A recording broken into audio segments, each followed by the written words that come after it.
मुंबईमध्ये आज महाविकास आघाडी आणि मनसेचा सत्याचा मोर्चा निघतोय। आज दुपारी 1 वाजता या मोर्चाला सुरुवात होणार आहे आणि मोर्चामधून मतदार यादीमधील घोळ समोर आणला जाणार आहे। निवडणुकीमध्ये गैरव्यवहाराचा आरोप करत विरोधकांचा सत्याचा मोर्चा आज दुपारी 1 वाजता निघतोय। पोस्टर शेअर करत सर्वपक्षीय मोर्चामध्ये सहभागी होण्याचं आवाहन देखील करण्यात आलेलं आहे। मात्र विरोधकांच्या मोर्चाला पोलिसांकडून अद्याप परवानगी मिळालेली नाहीये। मात्र मोर्चा काढण्यावर विरोधक हे ठाम आहेत।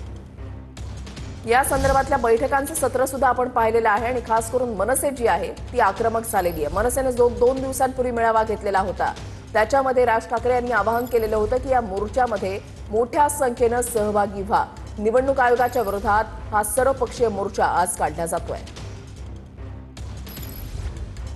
मुंबईतल्या आजच्या मोर्चासाठी पालघरहून मनसे कार्यकर्ते आणि पदाधिकारी रवाना झालेत आणि सोबत बॅनर आणि होर्डिंग्स घेऊन मनसेचे तुलसी जोशी मुंबईकडे रवाना झालेले आहेत। रेल्वेच्या माध्यमातून आणि या रस्त्याच्या मार्गाने या मोर्चामध्ये सहभागी होण्याचं आवाहन करण्यात आलेलं आहे आणि आता पालघरमधून निघालेले हे मनसैनिक जे आहेत ते आपण या ठिकाणी पाहताय।